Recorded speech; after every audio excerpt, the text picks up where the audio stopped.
Hello, we're live. Welcome to the Red Room. Hello. Ooh, that was fast today. What was fast? Adding to this, there wasn't that countdown that Oh. normally appears. Another thing, the countdown appears if I put it there. It's not an automatic thing. There's another thing that was very fast. The cat. She's already looking at me. She Whenever I heard start, it's a game about rats, so she wants to join. whenever I start a live, she always comes. She knows that I'm doing Hello, things. cat. So about 8 months ago, you were with us, and we were talking about not just about rats, but it was one of the themes we talked about. Indeed. I think you said that it was going to be released soon, so I think something happened, I guess.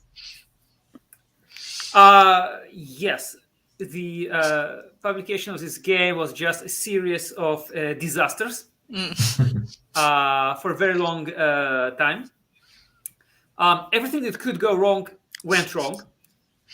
So I've been sitting on the digital copy, which was fine for over a year, and we just couldn't print the thing, and no one could explain why. Even like the people at DriveThruRPG had no idea why it didn't print, until we just started doing random stuff that somehow fixed the book, and there it is. Now it exists. So what was it? Do you know what was the problem? Yeah, some technical stuff which I can't really explain, but my designer probably can. But there were a lot of problems actually working on the game. We actually had a couple of people who work on the game die at some points. And people had their computers crash, friends turn to enemies. So this game is cursed. Yeah, there's a curse there. Yes. And I hope that, if I give it to the world, maybe, the curse will be lifted from the game and go on. Play it by your own risk. Yeah, it's like the video from The Ring. You watch it, the curse moves on. Okay, so I hope you get rid of it. So it was released already or not yet? It will be released this weekend.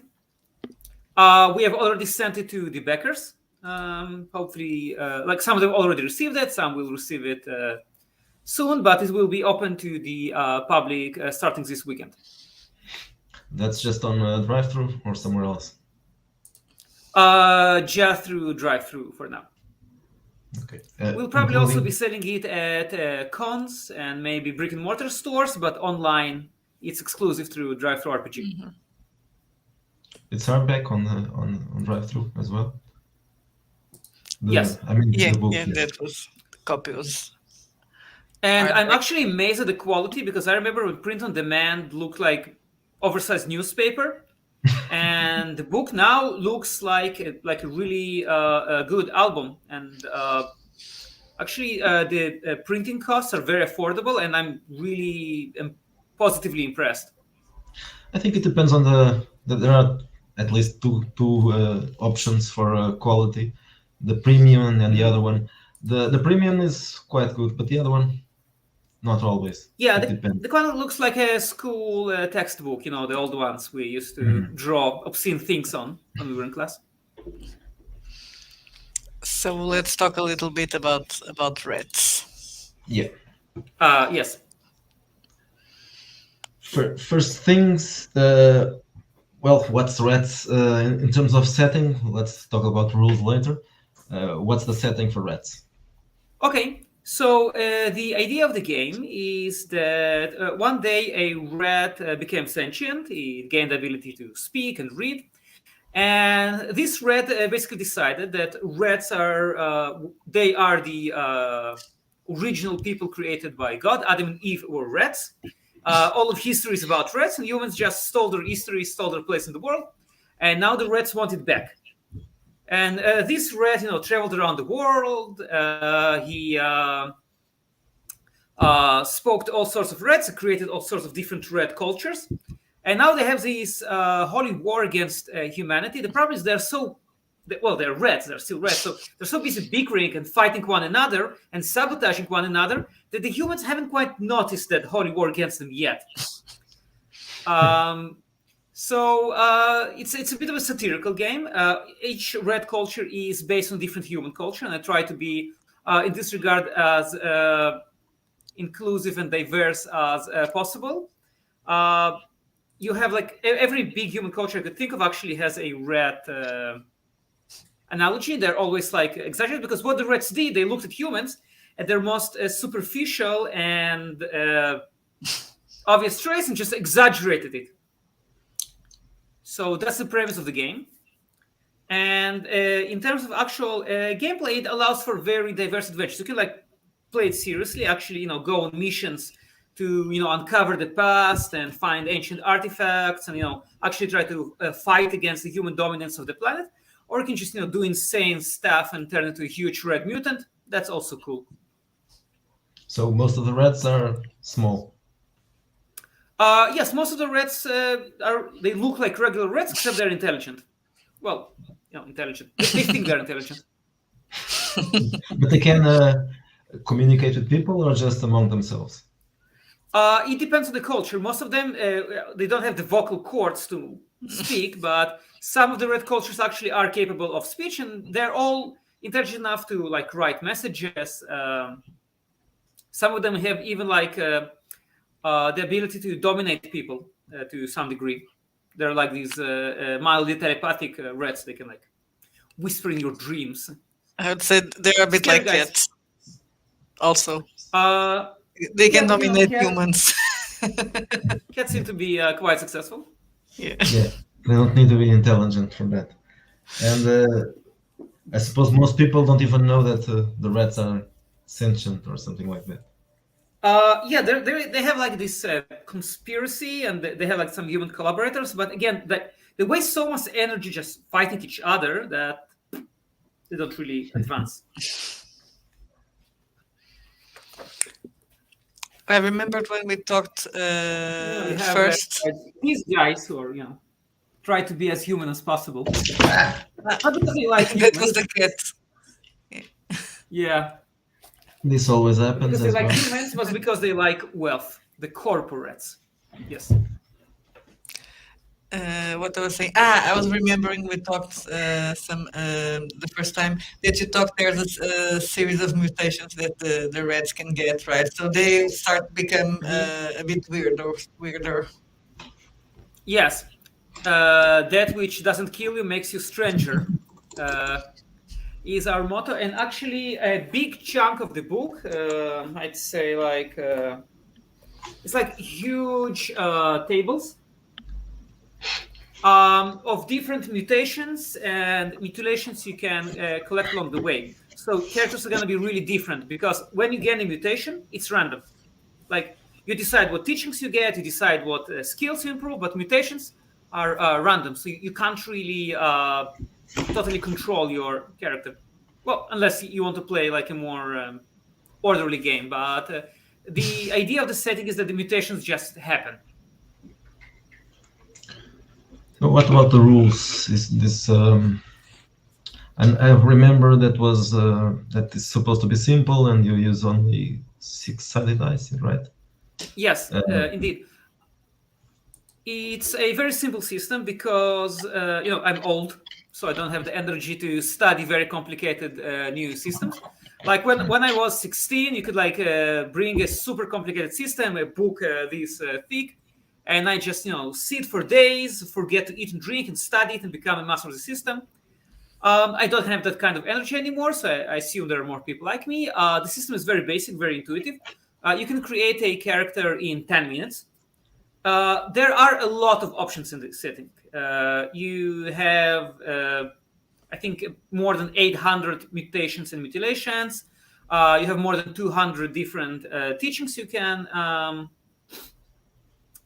give your character.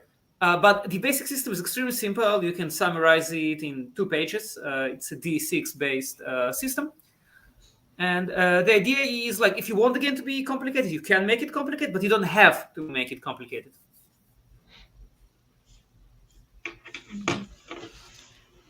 I forget what I was saying.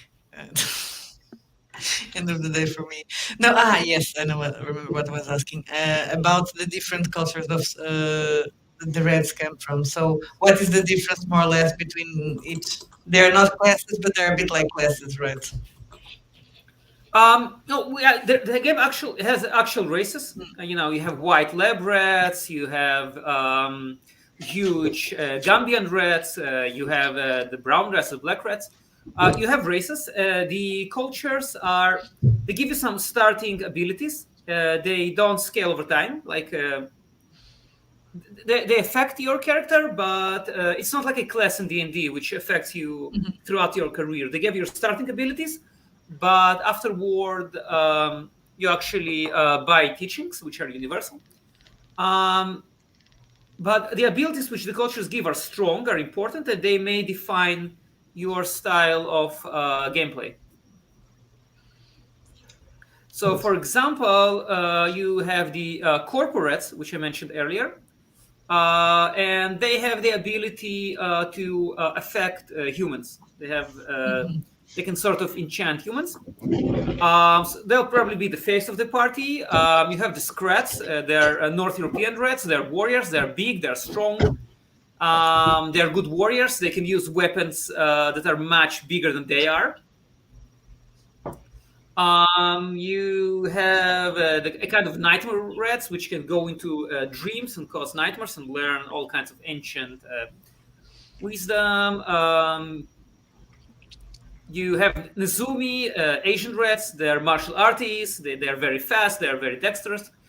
And then you can, on top of these cultures, advance your character using various tricks and teachings, which you buy with experience points. About those races, do they include all kinds of rodents or just rats and mice? So a squirrel is also a rat? Just rats. However, one of the skills is it's called mouse. It's used mouse as a verb, and you can actually control mice.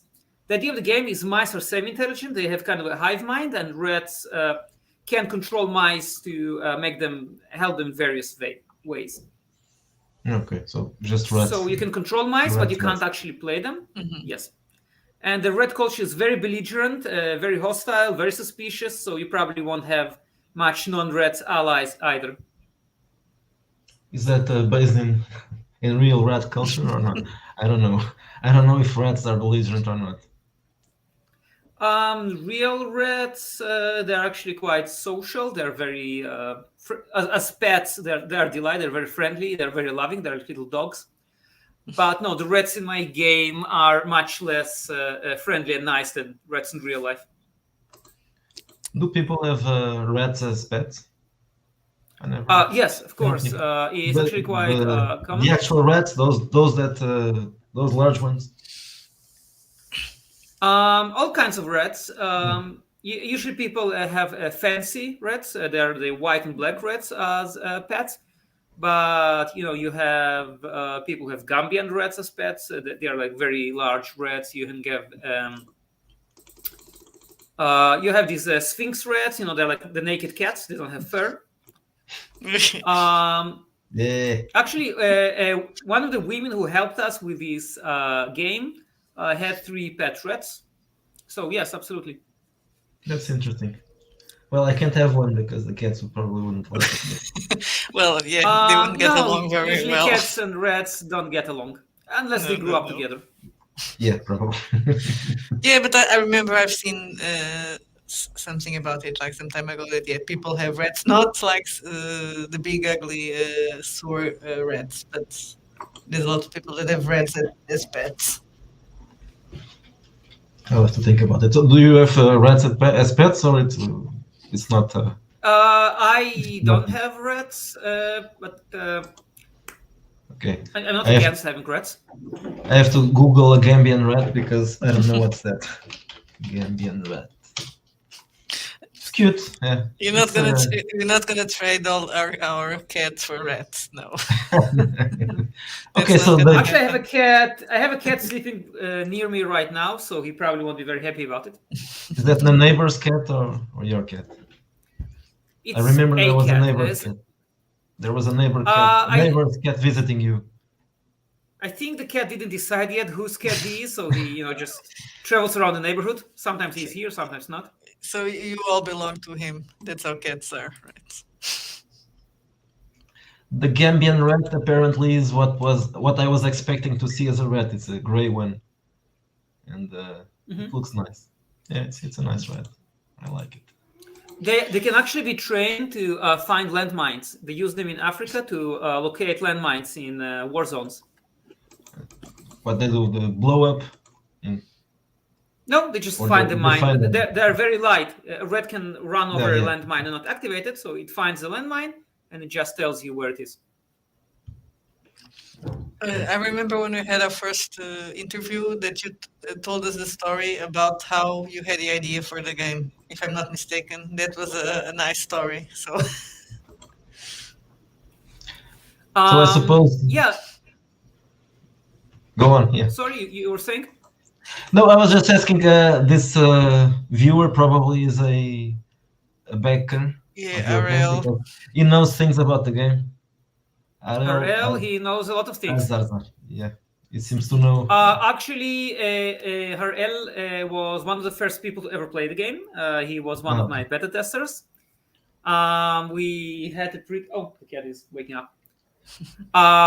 We had a pretty crazy campaign back then. And One of the your players... just arrived.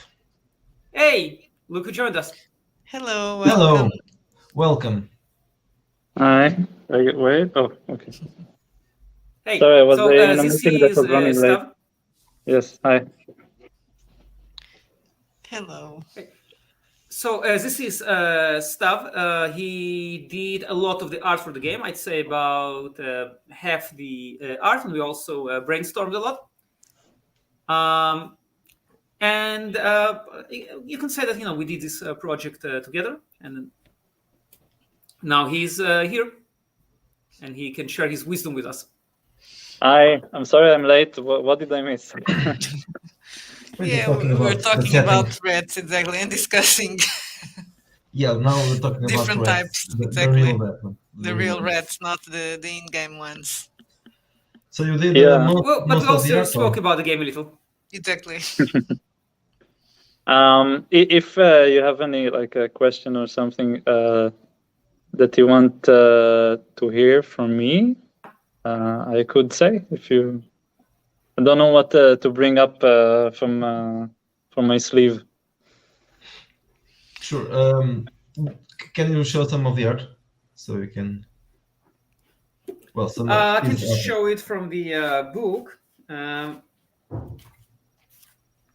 I did the cover. I did a lot of For the. example, these are the races. Mm-hmm.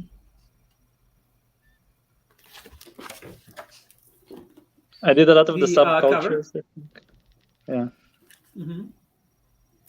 Actually, the story of the cover is very interesting because it's not a picture. Stav actually physically created it by abusing a cloth. So that could be an interesting story, I think. Yeah, I wanted to. I didn't want to have a digital. Yeah, this is actually digital. So I had a few styles in the game because we did it across so many years. This is the first one I made, actually. So we started to work many years ago. A long time ago. Yes.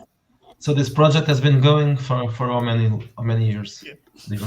Can you remember? Almost a decade. It's been in. Oh, You can okay. say it's been in development hell. Mm-hmm. I would say You weren't joking. I think it's more than I a was not. decade. Probably. Well, if you count like when the first time we met, then yes, but I'm counting from the crowd funding from the Indiegogo.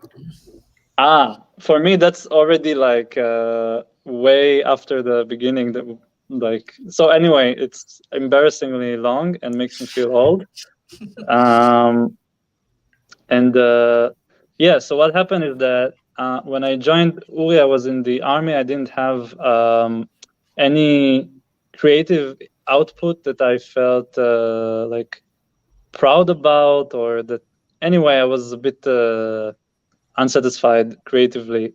And Uri and I met, and he told me about this. Actually, he proposed specifically for me to join it because he saw my stuff and wanted to invite me, and it just came in a great timing for me. He was very open creatively, and I could experiment and do weird things. That one of them is the cover, which I can tell about. But the point is that I evolved artistically in many ways. Technically, I improved. I changed some of my interests. I checked a lot of things using this game. So there is a big range of stuff here, starting from more digital stuff in different styles, and then actually I went into pencil and stuff later on, for example, because So that's there's what like was interesting. different versions of your work there, because with the time Exactly, across quite a lot of years. And I think the last thing I did for the book was the cover, and that's I think also quite some time, like 3 years ago. I think that was the last thing I did.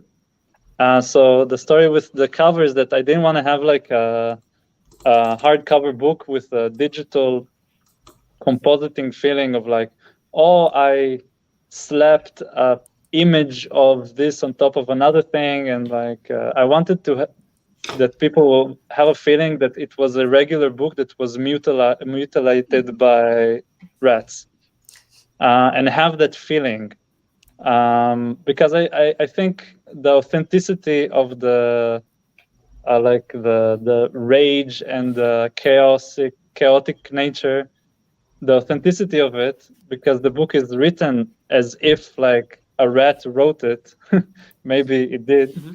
Then I wanted the book to have that as well. So I went out and I bought old books, and I'm gonna pick one and I'm gonna like actually destroy it. And I bought them, and I found out that I couldn't do it. I couldn't destroy a book. It was not in my nature. So I bought cloth. I wrapped it tightly around like a board, and a cloth that looked like it would be a book's cover, like an old one. And and I physically, like, I scratched it with like things. I wrote on it like a maniac. I attached the summary of the book on the back, and wrote on it, like this. So all the tape and everything is like, it's real. Uri, do you have the thing actually, the cloth? I have it, but I can't bring it right now because I left it this time in my parents' apartment. Okay, so it's somewhere physically there is this. I actually want to have it framed because it's really beautiful. It's huge. It's like 4 times bigger than the book, so I want to have it framed and hang it on my wall. Yeah, this will give a good effect. Mm-hmm. And also, actually, maybe I can say about the logo. Can you show the logo for a second, Louis? Yes. Yeah, the front cover. This is the only digital thing in the cover, but it itself was made physically. I took like something that looked like blood, and I created like a brush that's like a rat's claw, and I like scratched the name of it, the design, and then I took a picture of it, and then I made it into that. And there was an actual rat involved in the work process. Like while we worked, there were several rats in the room. Yeah, and one of the rats like would run across the board. So the paw marks are real. That's an actual I was rat. going to ask that if you really use the rats to. Yeah, we put a rat on it and let it walk. If you see the Head Start campaign and you see the video, if it's still up, we filmed it, so you can see it. I think the video isn't up because you need the password for the. It's not YouTube. How you call it? Starts with a V. Vimeo. Vimeo. Yeah, Okay. yeah. So it's on Vimeo. Anyway, believe us, we are trustworthy. Yeah, we'll have to take your word on that. Yes, absolutely. So, Stav, you are a role player as well, or just joined? No, I'm coming from the art direction, illustration, and visual storytelling in general. Me and Uri met I was in the army, and later on I went to study in Bezalel in Jerusalem. It's like the biggest art academy in Israel, specifically animation. So, and also it's been many years since then. So I've been a storyboard artist and animation artist in those years. So if you watch a movie called Legend of Destruction, which I recommend very much, Israeli recent film, it's gonna be on Netflix soon. Dubbed by what's his name? Isaac. What's his name? This big actor. I forgot. Anyway, it's very exciting. Oscar I Isaac. Remember, but Yep, Oscar Isaac. Oscar Isaac and Evangeline Lilly as well, and Elliot Gould. Yeah. So I did the storyboard. I worked in the storyboard department there, and I worked on other things. And I'm doing my own films and illustrations. It's very tragic and epic. Yeah. Yeah, destruction of an entire civilization. But I did actually manage to drag Stav to several games. It wasn't easy, but over the years, he did play in several campaigns. Yeah, Uri is like the best game master I played with, and I didn't play with a lot, but they were also good, and he was really, really good, and I really enjoyed every time. It's just not part of my chaotic life to like manage to like find time to game. Also, we live in different places, but yeah, I loved playing with Uri. I don't have other. Is my go-to for role playing. Hopefully, I'll manage to one day drag you again into this. But I want to say that I do want to say that I always was fascinated by the art of.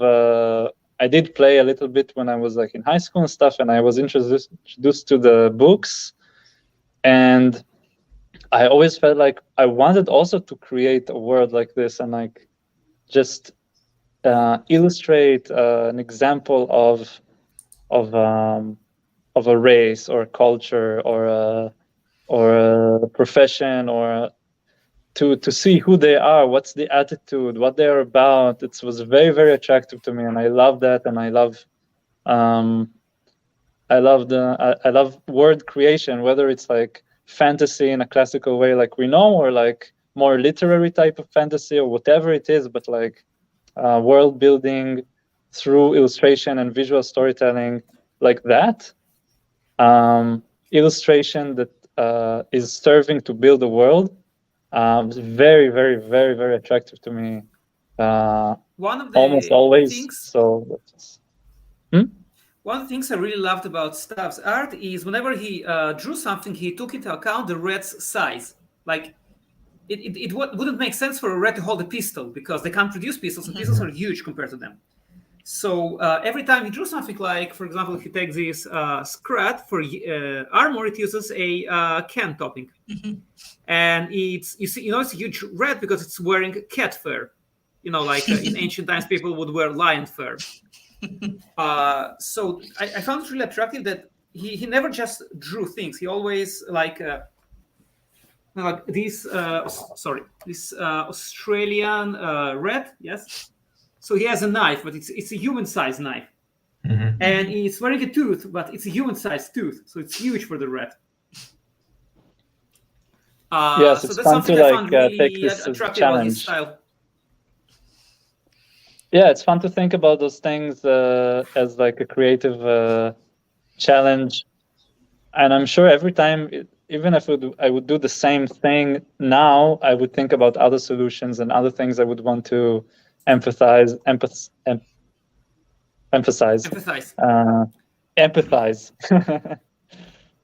And that really corresponds with the spirit of the game, because a huge part of the game, there are like some rules about it, is to improvise. It's like how the rats operate devices which are obviously too big for them, how they survive in a world that actively is trying to destroy them. Like there are rules for rats driving cars, and you need like 20 rats for it. Some rats on the pedal, some rats on the steering wheel, some rats doing navigation. It's like a ship for them. So it's like they're kind of helpless in a way, but terrifying in the same time. Yeah.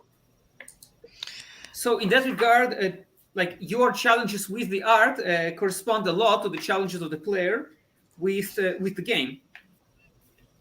Like like you have here rats driving a car, and it's like a whole thing. Who drew that? Hugo Solis, a Mexican artist. So how many artists were working on this project? How many artists did work on the project? Well, obviously their contributions very different. Some people did like 60 pieces of art, some did 2, but you had 1, 2, 3, 4, 5. Okay. I think one of the first thing I saw, like 3 different continents. I think the first one was Jamie, maybe. I think the first one was you. Really? I think I came in and there was already some art. Maybe it's not in the book in the end, but I remember seeing that was one of the things that I liked was I think a rat holding like maybe half a scissor as a sword, like one part of a scissor, something. I remember. I think that's that was one of the hooks that I understood, that we are dealing with this kind of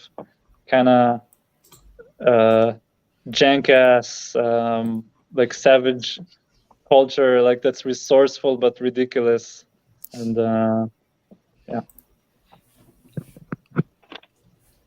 Yeah, I was the game gonna can ask also be sort of played like a horror game, because as Stav said, like if you take it at face value, not as a joke, these rats are terrifying. Yeah. I was gonna ask you if the rats they create their own weapons or something like that, but yeah, I think I already answered. They just appropriate our stuff. Mostly, yes, but they believe that we have appropriated their stuff, so they're justified. Joseph McKeever mentioned something called Capital Critters. I don't know. It's a sitcom. So I have never heard about it. Yeah. Yeah, I'm not so familiar probably with it. you are the only person, Joe. Well, I can see here it's Neil Patrick Harris did voice acting for this, and some other, I don't know the other people, but it was a. I'm gonna go ahead and guess it has rats in it. Yeah, it does. In Washington, I think. It's Washington. He explains. Rats. It's an animated series about rats living in the White House. In a way, that's very appropriate, because I feel that every culture that the rats have in the book are a parody of something real that we have. So it's like you have a type of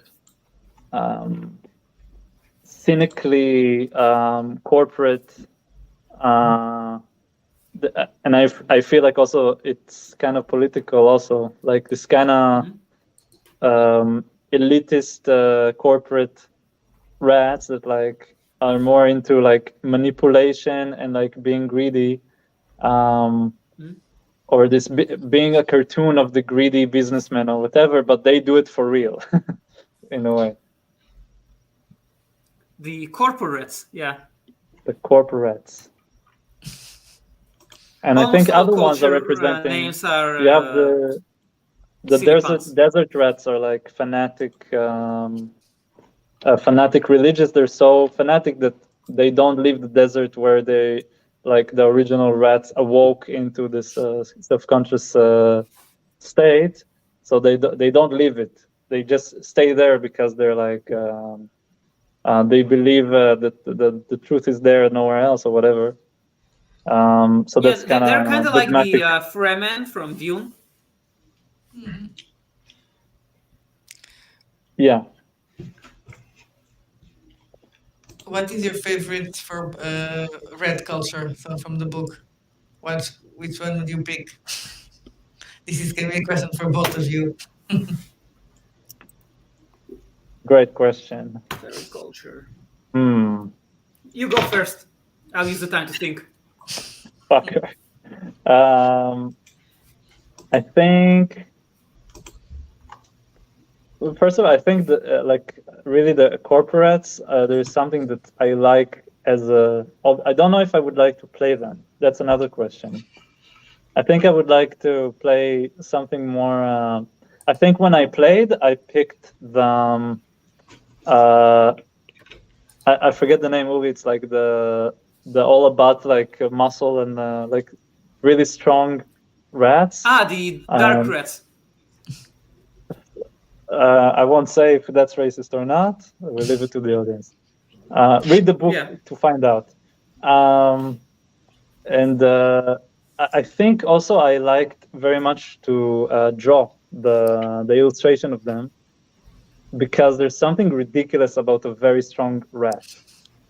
I think it's like having playing like a barbarian or something, but he is like he is tiny. Like something is just funny to me about it, and I think I practically had a lot of fun playing him. Is also very very chaotic. You need to roll a lot of things in order to find out if you can actually control him to do the things you want, because it's so like muscle head idiot.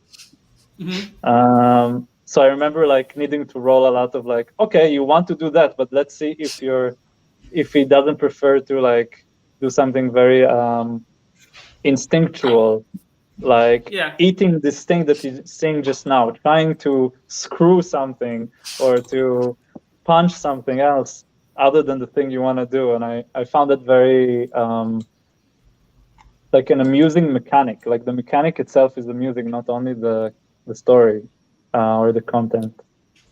So that's my answer. That's possible that people can't control the rat. So the rat goes doing things that are ratty. The game actually has two mechanics which deal with it. One is called instinct, which is what Stav described right now. The higher your instinct is, the quicker you can react with fight or flight, but the less you're capable of acting in an intelligent way. So obviously very violent and very stupid rat will have strong instincts, but often the player will often just lose control of the character. And the other mechanic, which is optional, is called caring, like how much your character cares about stuff. If your caring is very low, then you can say, I want to do it, and the character is like, meh, I don't want to do it. So like you can use points of caring due to various developments. It's an optional mechanic. It makes the game much more challenging. And it basically limits your dice pool during the encounter. Like if you don't have enough caring. Like you have those dice, but your rat just doesn't care enough to use them. And I actually really like a race called the Unirats. It's these guys. I don't know if you can see it. And the idea of these rats is that they're like Ned Flanders. They're polite, they're charming, they're friendly, they're helpful. They're really delightful rats, and all their abilities allow them to help other characters. They are like the bards of rats. They can organize characters. They can restore their morale. They can restore their caring. They're great troubleshooters. By the way, are there magician rats? Kinda. You have blood rats. They're South American rats. They have kind of like blood magic. So the Unirats, they're Uli, European would you rats. say this book is politically correct or less? I think that because it offends everyone, it is politically correct. It's a zero-sum game.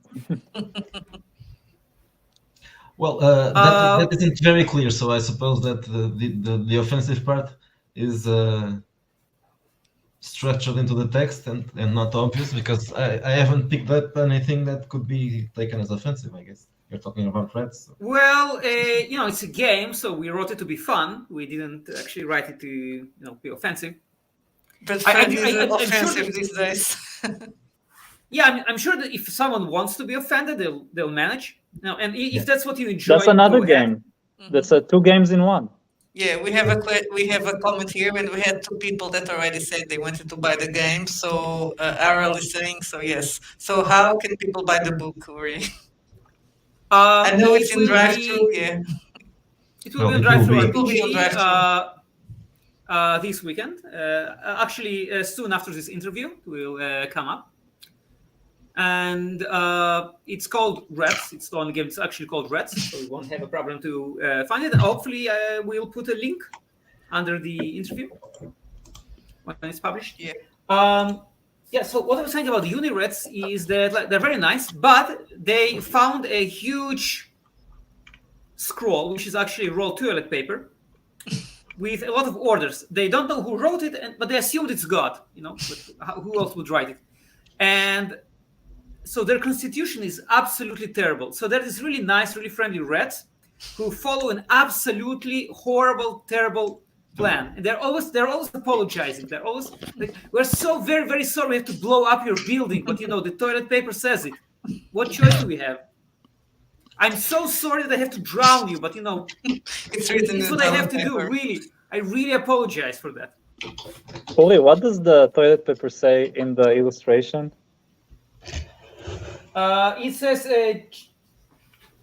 Tuesday death list, and that has a list of names.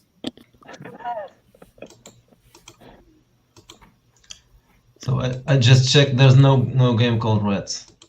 Well, I thought no it's game. gonna No come game out has Rats. this weekend. Yeah. I would It's say rats that with you can't go wrong. exclamation. If you search for rats, there's nothing. There's no way to go wrong, because no other game has rats in the name. I think there's a mouse written. Yeah. It's the closest thing. It's I don't know. It was actually supposed to come out earlier, but with the typical luck of this book, this week specifically, they have delayed title approvals because the famous luck of the game is continuing. I see that it takes 3 days to approve it. For it, I find it actually. If I write rats with exclamation mark, and then RPG game, role-playing game, then I find the Indiegogo campaign. Yeah, but Indiegogo is no longer relevant. Yeah. Okay, sorry. Is it still there? When was that? 10 years ago, and it's still there? Yes. Yeah, they don't remove it, and I didn't want to remove it either because honestly, it's just pretty. It looks nice. It has some art from the game, but the actual book is supposed to come out this weekend, so I consider it kind of a trailer. Unless we have some new disaster. No, don't say that. I saw someone ask the question about bats. Yes, so, exactly. There is a culture called under rats, and these guys are like friends of ravens and bats. They are inspired by the work of Edgar Allan Poe. They are rats who found Edgar Allan Poe. I assume he wrote about rats because he usually didn't specify that he wrote about people. And they're like these gothic, dark rats, and they can actually ride bats and ravens. Cool. Yeah, they believe they have necromantic powers. They don't, but they believe they have necromantic powers. And the rats that have magic, the blood rats, so do they really have magic, or do they just believe they have? They do. You can actually affect the game. They can improve ability scores. They can cause damage using banish. I think Again, they're these the rats are scariest. terrifying. They're the scariest, I think. They feel like they they are, actually possess something creepy. And No, I love actually, the there's also the illustration nightmare ones. because it thinks it's holding a heart, but it's not a heart. I'm not sure what organ is it. I don't know. It's a lump of meat. I think I. It could be a chicken heart. Yeah, Smaller. You have the something like nightmare that. rats. Not They the call human heart. whore. You have the whore rats. Whore like horror, not like prostitute. And they're rats which are physically very weak, very degenerate. But in the dream world, they are very powerful. So they can actually enter people's dreams and cause nightmares. And they're like hackers, but instead of hacking computers, they hack people's brains. There's something about, I think, rats where each culture is also like a genre of culture, a genre of story or something. So you have like adventure, which is like the Australian ones. You have these ones, which is like a horror film or something like this. You have the ones with the bats and the Edgar Allan Poe, which is also a genre. So it's like they exist in their own. They're like they don't have commitment towards each other. They're very they're treacherous towards each other as well. So they, in a way, they're doing their own thing, and they're only like they collaborate only to get some gain that or a common enemy or something like this, right? So how do you form a party Yeah, of and characters? you actually said something very interesting that I haven't thought about, which is interesting because I wrote the book, but I agree with you. Yes, every red culture is kind of like a different genre. So some reds like adventure, some reds are like super conservative, some reds are, as I said, hackers of human minds. They cause horror, and that creates like this very chaotic feel to the game. It is true. I think the one consistent thing about those rats who were awakened is that they're all really unaware as people. They're like, they became aware, so they kind of became people, but the most unaware people that exist. So they literally live in their own story. Each one has their own fantasy about what's going on.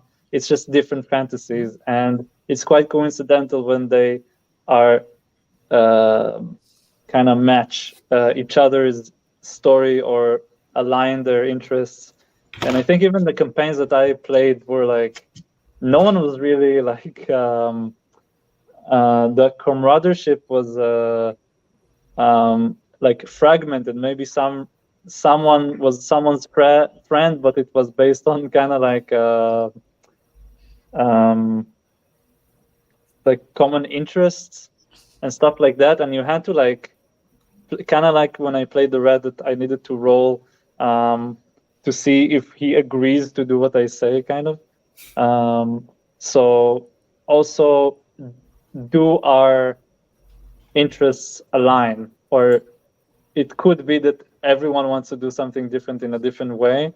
I don't think every campaign needs to be like this. I'm sure there's like more cohesive ways, but for sure there is potential for very fun chaos. And it requires sometimes like a need to let go of control and say like, wait, I'm playing someone chaotic, so I need to like let go of knowing what's gonna happen, because it's gonna flip its head like in 2 turns, everything. Every 2 turns, I think something completely crazy happens. Uri, am I getting like am I missing am I painting a wrong picture, you think? I don't think so, because again, like you can play it in various ways. In short games, the game's definitely going to be insane, and even in terms of your character development, I mean, like mechanically.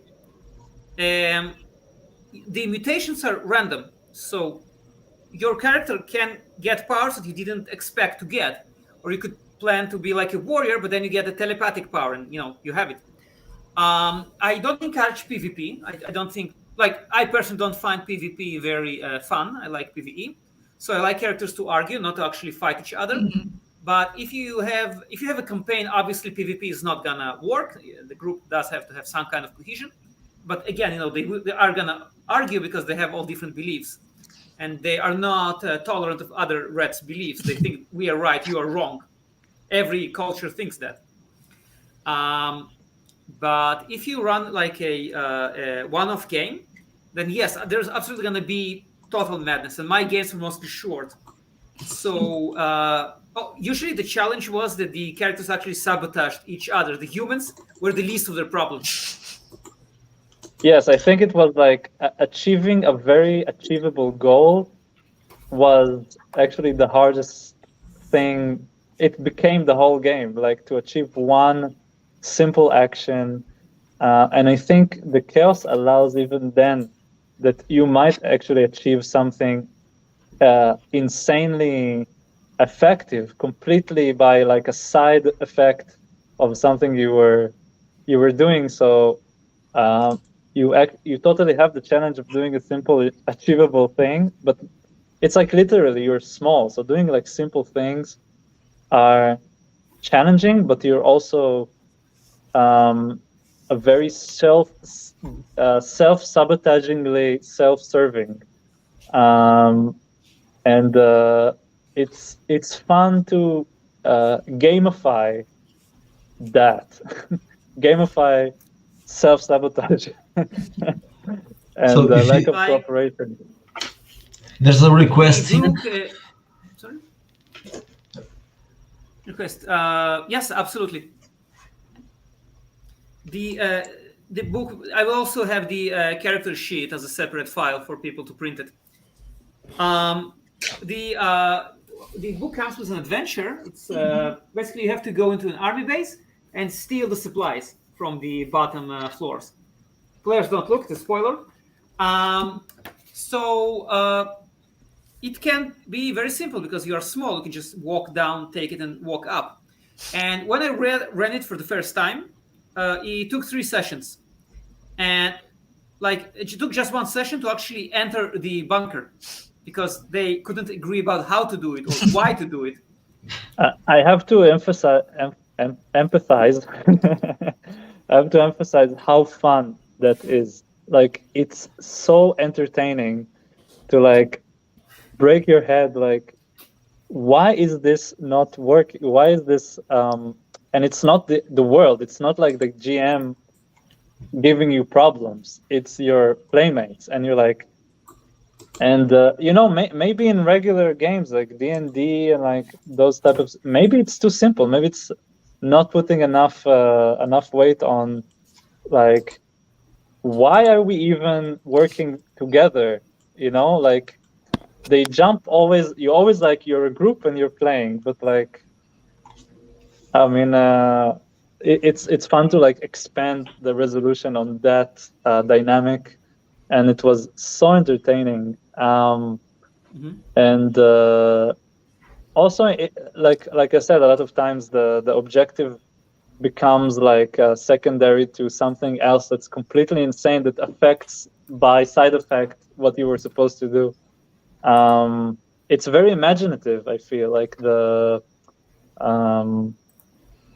it's imaginative, and you're not narrowed down to like 2 options each time or 3 or something. And like it's generally like kind of, you play it because it's comforting and generally you will win and like you will regenerate and come back, everything is okay. It's like let's have fun, let's like throw like a lot of variables into the mix and also make them part of the game. It's not something that's ruining the game. It's something that's part of the game and encourages you to explore that. It's chaotic and entertaining. It's a good way to describe it. I think that's a good tagline. And yeah, I think the idea of rats playing rats, smart. I can see it as funny and terrifying at the same time. Oh, and another thing about the game, which I want to mention, is there's like another option. It's a very it's a game that allows for a lot of customization. So you have the dreaming. All rats, when they go to sleep, they dream a single dream, and they're all in this dream together. So it's kind of like, thank you. So it's kind of like you have the internet, which is the internet of dreams, except it's horrible. It's a nightmare. Like all rats are always in a state of nightmare. So, but you can use it like to deliver thoughts, and if you're powerful, even objects through this nightmare world. So that's like another layer you can add to the game if you want to make it even crazier. But you have, the actual physical world and the dreaming, the nightmare world. It's like I'm feeling bad for the rats. Poor rats. There's a lot of stress on them. It's not fun to be a rat in this game, but honestly, like the rats aren't very nice in this game either. You're probably not gonna play a hero. You're gonna believe you're the hero, but you're probably not gonna be the hero. It's like everything is contradictory. You have like you have cultures that clash, but they share a single dream, and like you have you have goals, but you have like other desires that are like more visceral, and you're awake but you're not self-aware. It's like playing a paradox. If you want to play a regular party, a cohesive party, so you have to play the rats in the same race or the same segment of culture. Yeah, it's a culture. I'm not sure if it's... maybe Uri froze. Yeah, it seems frozen. It seems so. I'm not qualified to answer, let's but wait for him to unfreeze. But I think to play a single culture would be also very funny, because you might be fanatic about your worldview, like together, or you can be again very self-serving, like the corporates, for example. So they might be like serving their own interests so religiously that they cannot cooperate or something like this. So I guess it probably means which culture more than one or different. It's like maybe you have very agreeable characters within different cultures and they will get along, and you can like construct it like that, and that could be very interesting to think about what would unite different worldviews. For example, a common enemy, the humans, the cats, all this. It's very unifying for, like, hate is very unifying for rats, I think. I don't know where we is. He's not here, so we probably had to disconnect. Let's wait for him to get back. If you send me some message or something, no. I also think that the idea, well, sometimes you said because some of the cultures, maybe a way of playing is if you play a specific culture, just then it's probably more, let's imagine, an horror game. If you play some specific type of rats, right? He's back. It could be, we're back. Oh, you froze. Rats think we're getting too close to the truth, so they will sabotage this interview. You're using cables. You want to answer the... Okay, I don't know if you heard the question. Squirrels. Yeah, we have that one. Someone wants to know about squirrels. They don't hate them, but they're kind of condescending because they say we're intelligent, squirrels are not. So, they view them kind of like in Planet of the Apes when the protagonist meets these very primitive humans.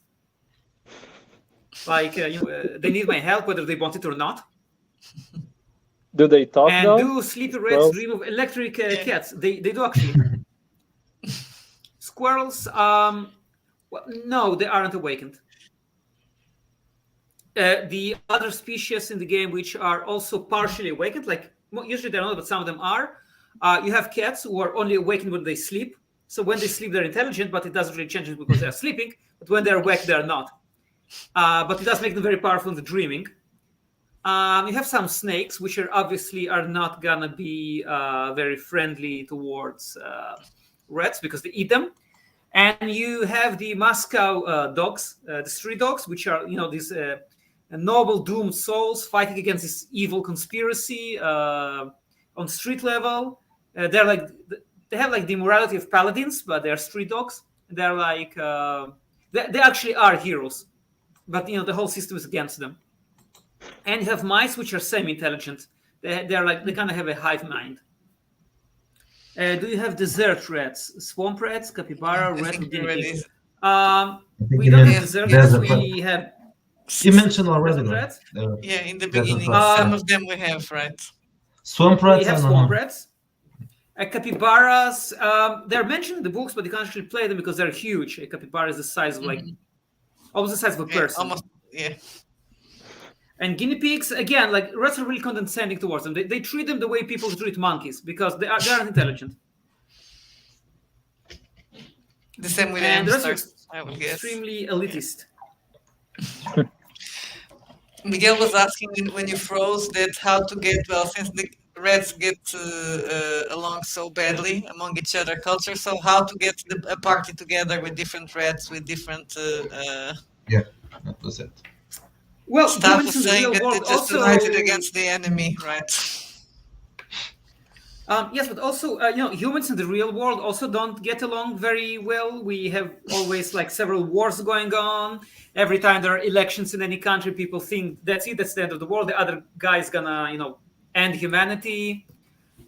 We invented nuclear weapons. We can destroy ourselves like 8 times over. But somehow people do stuff. So it's the same kind of thing. You have to somehow work through these challenges. It's like in Lord of the Rings. Maybe the next game will be called Humans. Nah, too complex. I don't understand humans. I don't know. Are you planning on Someone asking if I've done publishing D20. No, there is no D20 version. Are you going to publish some adventures for this or something else? Well, the book counts as an interactive adventure, but yes, I do plan to publish an adventure path. It's actually about rats going to different countries, and I'm going to explore different human cultures there. It's going to be kind of a parody of Against the Giants, with just random people being the giants. And the rats are going to go all over the world and collect artifacts from their supposedly their ancient culture. Actually, there is like this statue of a rat, which is supposed to grant intelligence. Any rat that touches it becomes awakened. And the idea is to collect all these parts and to recreate this statue. It's mostly written, but it's going to take a while to publish it. And but the game actually comes with a prepared adventure and several campaign ideas. There's like a whole chapter dedicated to it. They aren't fully statted, but there is enough for people to go by. I hope. I think I need to go soon. If you have a question for me, you can answer before I go. If you have, if not, you have something. Let's ask in the chat also if someone had any question right now. Guys, do you have any questions for the artist?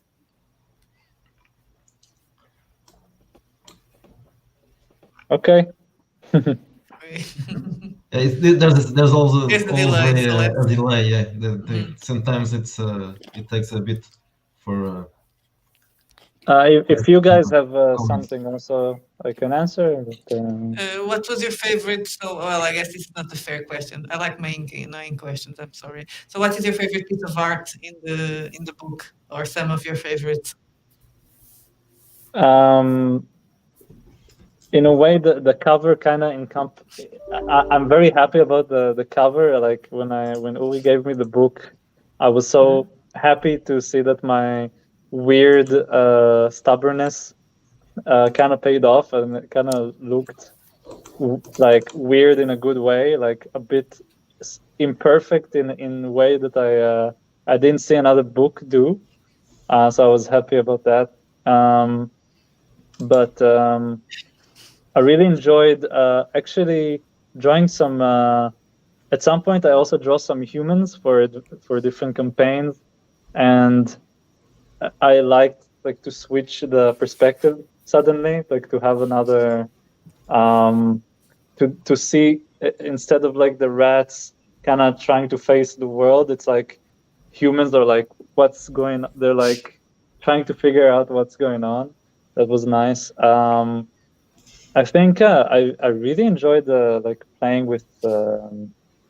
with different styles, and I think the dark rats, like I really went into like the pose and the like something about the lighting, and I really enjoyed that.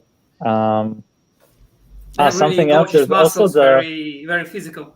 Yeah, it was fun to like. I was like searching for muscular rats, which actually exist because they give steroids to rats, and so I actually studied.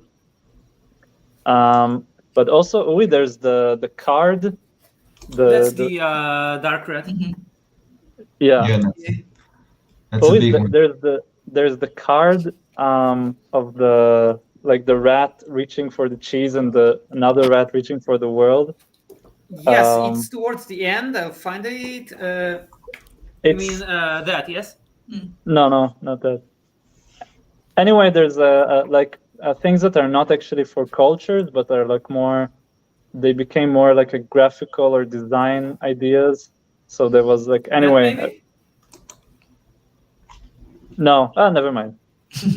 Well, as you can imagine, there's a lot of cheese in this book, so you have to find a specific picture with cheese. To say cheese is not enough. But there's also mutations, which were so fun to do.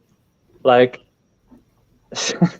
just like I like the idea so much that they get mutations that are beneficial or not, and I mostly painted not like they always had something not useful about them, like you have like a crocodile mouth, but you're like it's really awkward. You have this thing and never meant to bite anyone, but now you have this mouth.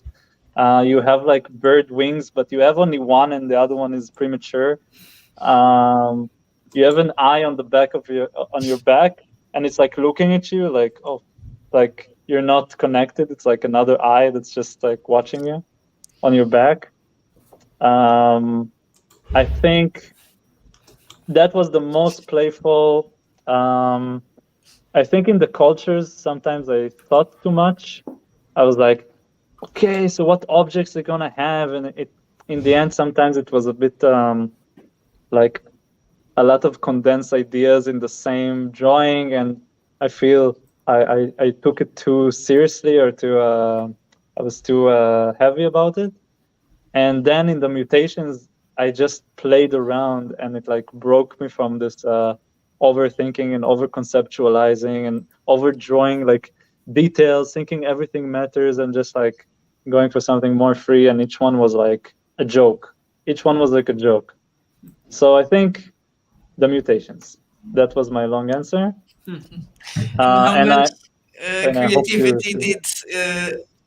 Creativity freedom did Uri gave you? It just said draw whatever you like.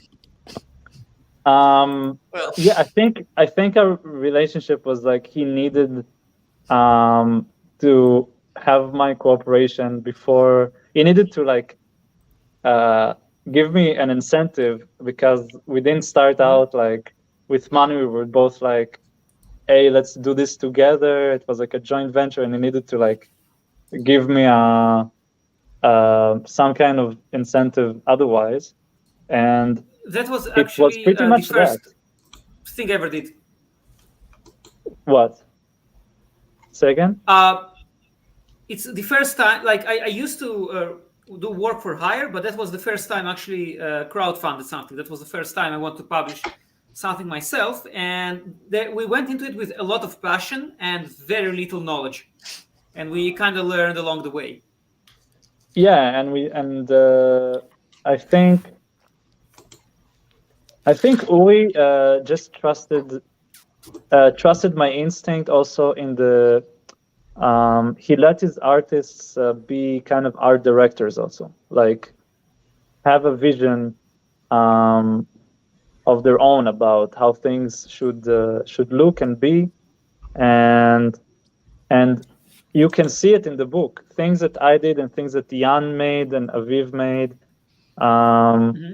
they have different characters because it's everyone's gonna play it. It's gonna have a different vision of how it is. So we kind of open up the spectrum of how to think about it. In my case, it was that's Jan. That's totally Yes, different, like you very mentioned painterly, very dramatic, Very not serious, so yes. ironic. And it's awesome. I feel like It's you awesome. emphasize more the comedy part, the awkward part of the game, and Jan emphasized more the horror, the fantasy, the drama. Yeah, and I think I think you will enjoy it. It has a lot of art, and it's really fun to see different viewpoints. Like, it really opens your imagination, and it's not trying to like force a vision of what this is.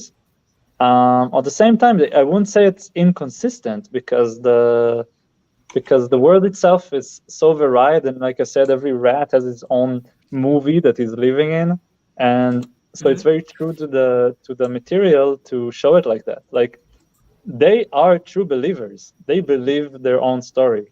So it's just fun to put. I'm sorry to interrupt you. This is put one of the the hat reasons on. why I insisted that almost everyone I work with actually play the game. So the artist could actually paint from experience, quote unquote. Yeah, that makes sense. So it was fun. It's not only freedom. It's not like Uri had his own vision and then we needed to execute it.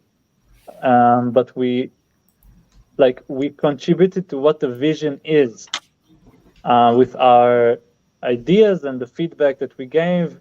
I think Uri, as a writer, kind of like a game master, is like aware of his players, but that's the reader and the artist and the participants and the contributors are kind of players, and he incorporates that or listens, and it's like there's not a lot of ego. I didn't feel any ego, actually. It's like I felt it's a conversation, and if we're having a good I'm the most conversation, humble man alive. Oh yeah, I was trying to paint you better than that. Yeah, but as far as the book is concerned, it's true. Otherwise, a very smug individual. Okay, I need to go, but it was very fun and nice to meet you. And to whoever is watching, if you're gonna play the game, you will have a fucking great time. You can quote me on that. Put me on the back of the book. Okay, guys. I'm gonna the next edition. I'm gonna put it on the cover. Yeah. Okay. Great. It's been a pleasure.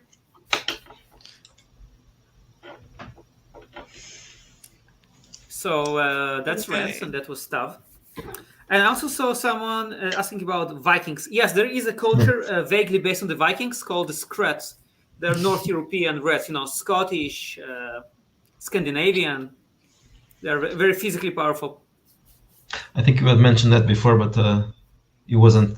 I don't know who he I is, think but he joined. It's Kumps. oh yeah, Because of he's course. the Facebook user. Yeah, I think he That's- didn't yeah. join in the beginning.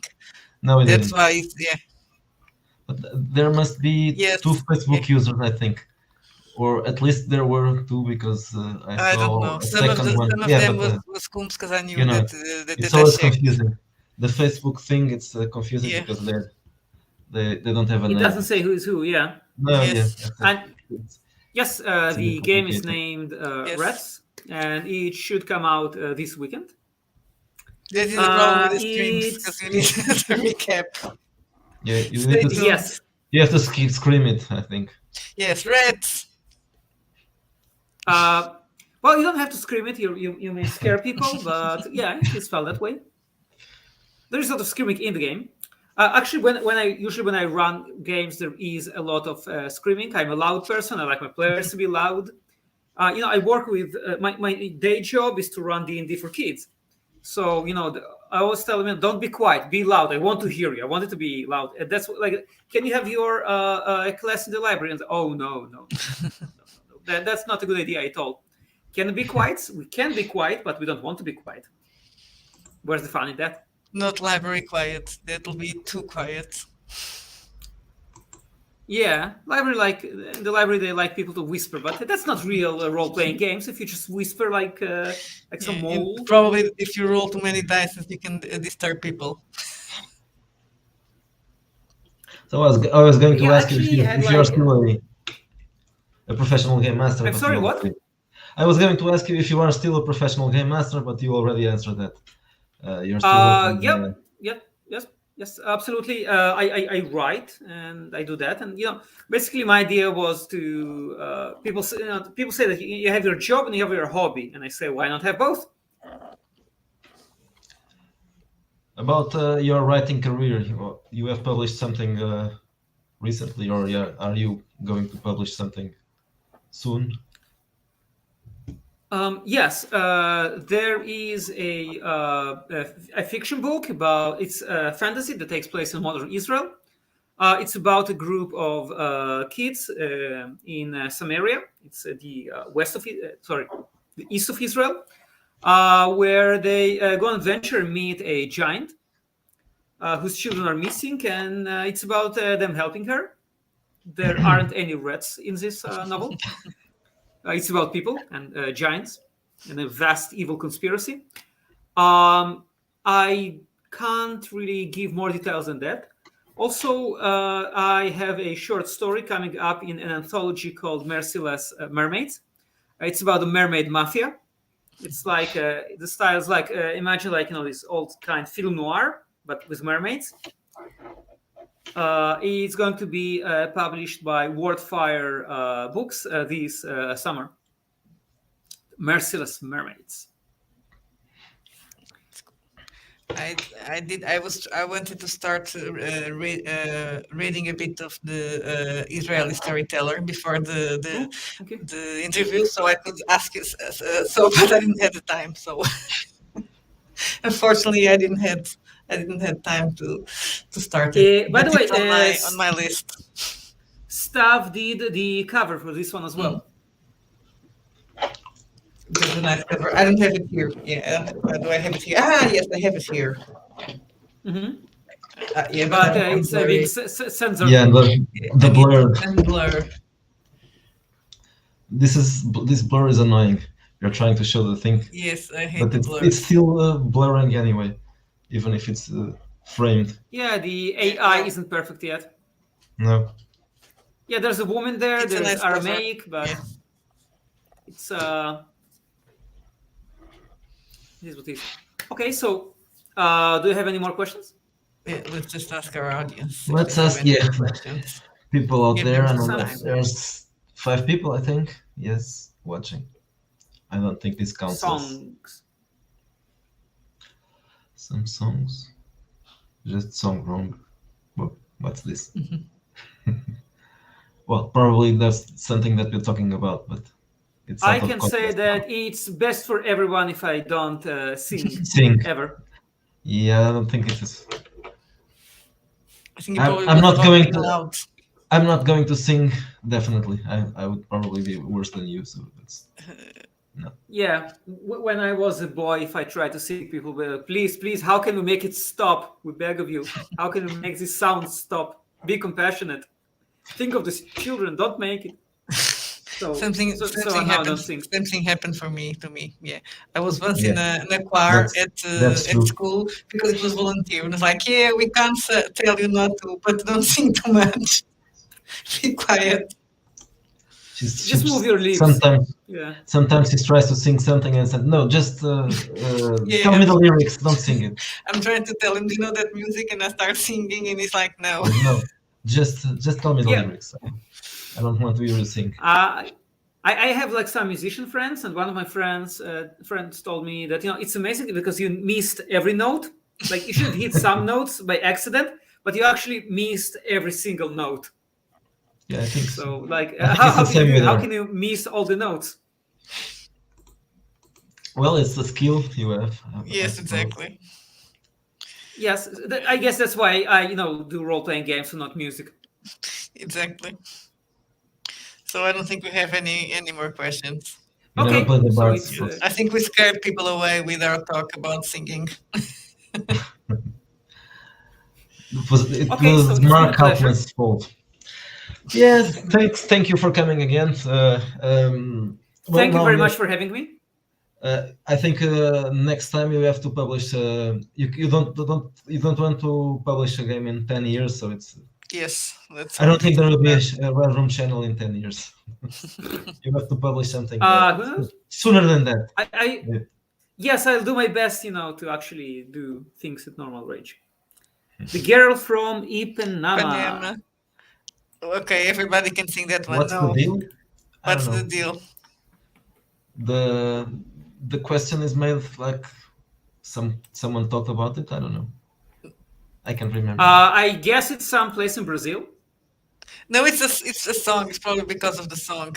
Yeah, the girl from me, but yeah, I can't sing the girl from Ipanema. I'm not gonna do that to you guys. Even that one is hard. Okay, I think that the fact we're talking about music indicates that we said all we could say about games. So good night, everyone, and good day. I'm not gonna wish you good luck with Americans. Red, that's bad luck. So lots of shit. Oh yeah, I'll check it Thank you. later today or tomorrow to see if it's there, if the curse didn't shut down drive-through or something. Okay, thank you for coming. Okay, and pleasure. Bye, everyone. Thank you for staying and watching.